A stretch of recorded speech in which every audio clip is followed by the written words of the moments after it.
前两天呢，俄罗斯那个梅杰夫啊，就是那个当过一把手啊，现在专门在这个网上是怼天怼地的梅德韦杰夫，他在网上讲了个段子，本来吧就是个讽刺啊，结果你猜怎么着？整个德国啊，甚至整个欧洲啊，跟没踩了尾巴的猫似的呀，直接炸毛了。德国那边那是暴跳如雷啊，外交部、总理府啊，一个个跳出来喊话啊，说什么这是对我们莫茨先生的物理挟持威胁，这是不可接受的，这是野蛮操作啊！我当时看着新闻啊，我就乐了。哎，我就想问问这帮德国人，各位的反射弧是不是有点选择性失灵啊？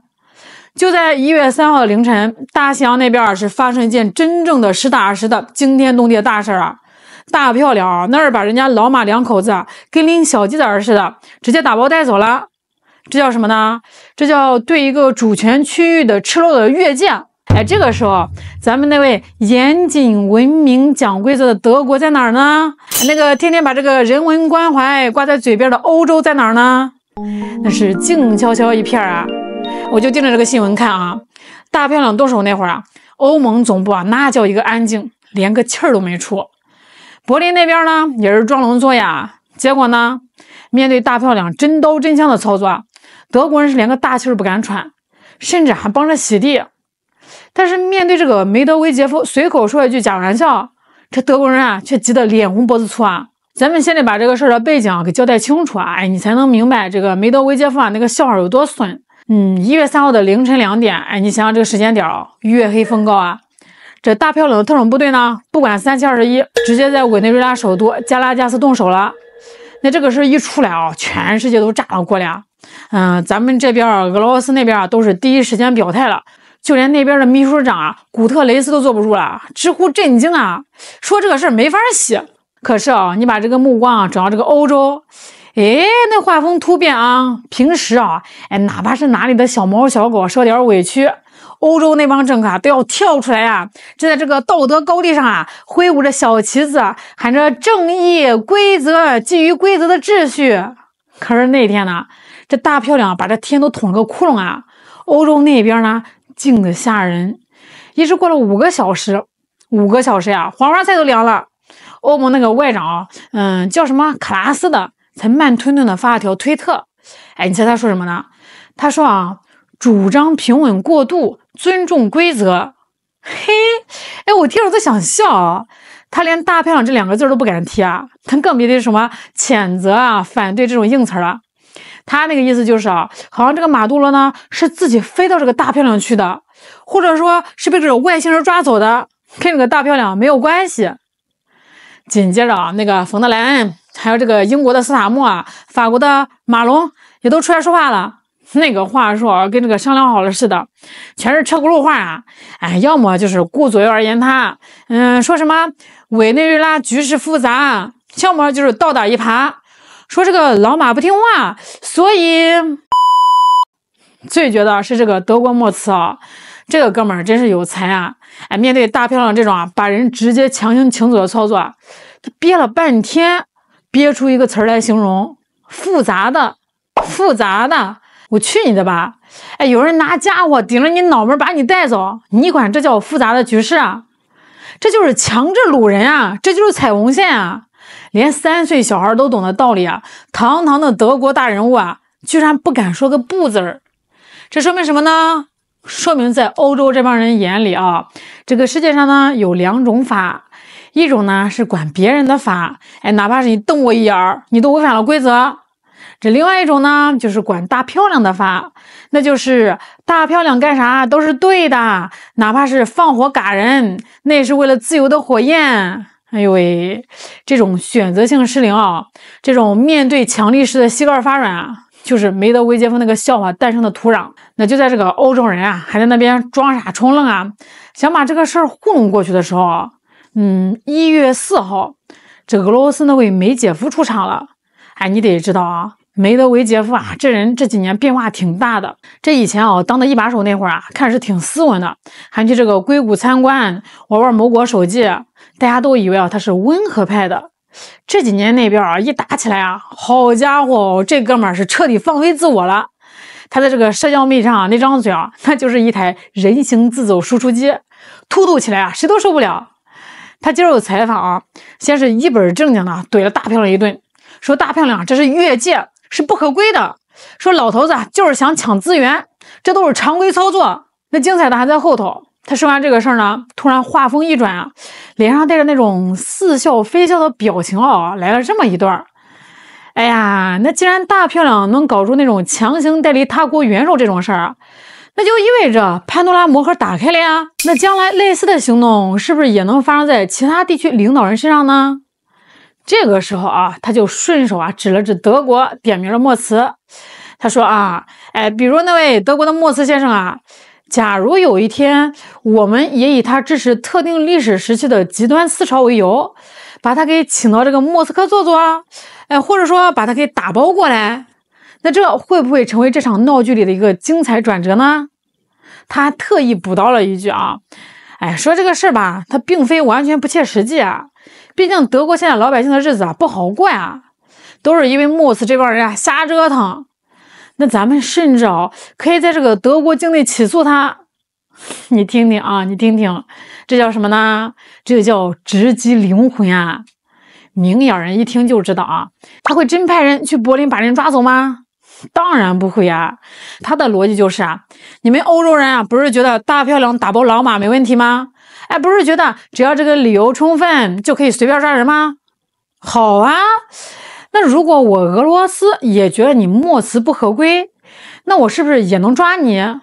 如果你们说不行，你这是犯罪，那请问昨天这个大漂亮干这个事儿的时候，你们为什么不说这是犯罪呢？这就是梅德韦杰夫的高明之处啊，他根本不是在威胁这个莫茨的人身安全啊，他就是拿着一面镜子啊，往这个德国人脸上一怼，来，看看你们这副双标的嘴脸哦，是不是特别的难看？按理说吧，这就是个讽刺，是个段子嘛。大国博弈嘛，互相打嘴炮都是常事儿。可是德国人的反应简直就是过度的离谱。德国的发言人啊，立刻是召开记者会啊，一脸严肃，甚至带着点惊恐，说这是对联邦总理的直接威胁，这是恐吓，我们强烈反对这种原始言论。哎呦喂，看把他们急的啊！那之前大漂亮真下手的时候，这德国人连个屁都不敢放啊。现在俄罗斯人假玩笑，这德国人呢倒是正义感爆棚啦，这到底是为什么呢？我觉得这根本不是因为他们怕这个莫斯真被抓走，他们急眼是因为梅德韦杰夫这句话。现在的德国虽然已经是这个二战后的现代国家了，但是骨子里对那个符号是既敏感又恐惧。偏偏这几年在东欧那个冲突里，德国干了什么呀？他们打破了不向冲突地区输送装备的禁忌啊，把豹2送到了现场。这场景太熟悉了呀！80年前，这德国的铁疙瘩也是在同一片土地上跟这个俄国人死磕。那俄罗斯那边早就说了，你们德国装备要是敢再出现在俄罗斯土地上，那就是历史重演。这对于一直标榜自己反思彻底、和平主义的德国人来说吧，显然就是当众打脸啊，接伤吧？你说能不急吗？德国人急眼其实是因为他们心虚啊，他们心知肚明，这个世界变了，大漂亮这一手操作彻底打破了底线。以前呢，大家还讲究什么不动大佬，现在大漂亮告诉全世界谁拳头大，谁就能把别国的一把手抓进笼子里。这德国人呢，虽然是大漂亮的盟友，但是他们也是棋子呀。那大家还记得那个北溪管子被炸的事吗？那是德国的能源大动脉啊。谁炸的呢？全世界都知道大概率呢是那边或者是那边干的。但是这个德国敢查吗？敢说吗？屁都不敢放一个。现在这个大漂亮开了这种先河，德国人潜意识里其实是害怕的，他们是怕这种乱世玩法终有一天也会落在自己头上。而梅德韦杰夫这个笑话吧，那恰恰是把这种潜意识里的恐惧给具象化了。他把这个德国人不敢想、不敢说的那个恐怖前景用玩笑的方式说了出来。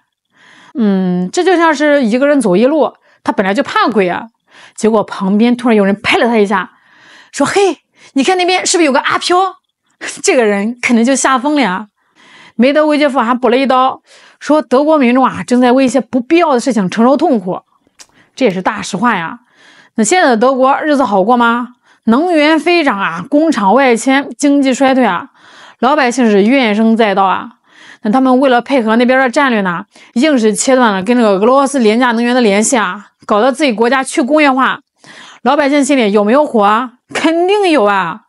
梅德韦杰夫这个话啊，那就是在挑拨离间啊。他在暗示啊，哎，你们的那位啊，是个为了别人的利益出卖德国民众的家贼。这个话要是传开了，在德国国内发酵了，那默茨的支持率啊还得低。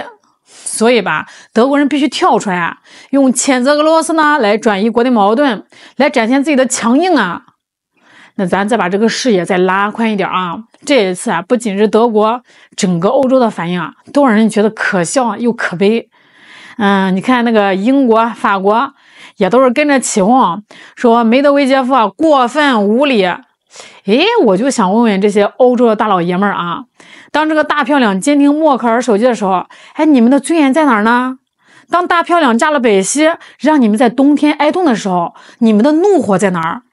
当大漂亮出台吸血法案，收割欧洲制造业的时候，你们的反抗在哪儿？当大漂亮这次把老马带走，把规则踩在脚下的时候，你们的正义在哪儿？全都看不见啊！但在面对俄罗斯的时候，哎，哪怕只是一个口头上的调侃，他们立刻就变成了正义的化身呀！一个个是义愤填膺的，好像是受了天大的委屈。这叫什么呢？这就是典型的外强中干。他们在面对绝对强力的时候啊，是顺从的，是跪着的。他们为了掩饰这种跪着的屈辱感，就必须在面对俄罗斯的时候呢，表现得格外凶狠，格外敏感。梅德韦杰夫说的很明白啊，这大漂亮能做的事儿啊，凭什么别人连说都不能说？这逻辑没毛病啊！哎，如果这个事儿啊成了国际新常态，那欧洲人呢就得做好心理准备。既然你们默许了这套丛林玩法，那这丛林里的猛兽可不止大漂亮这一头。欧洲人现在的反应呢，就像一个小孩子看见这个邻居家的大哥哥把别人给揍了，他在旁边呢是拍手叫好，结果转头啊看见另外一个大个子对自己做了个鬼脸，说我也能揍你。这个孩子立马就吓哭了。那通过德国人这点破事啊，哎，咱们得明白一个道理，就是在这个世界上呢，想要不被人欺负，想要不被人随便打包，也想要不被人随便开这种要命的玩笑，靠什么呢？靠给这个大漂亮当腿子吗？没用，看看德国就知道了呀。当了腿子还得被监听，还得被炸管子，还是被俄国人嘲笑，里外不是人啊。这真正靠得住的只有咱们自己的硬实力。好啦，今天就聊到这儿啦，我是小兰，我们下期再见。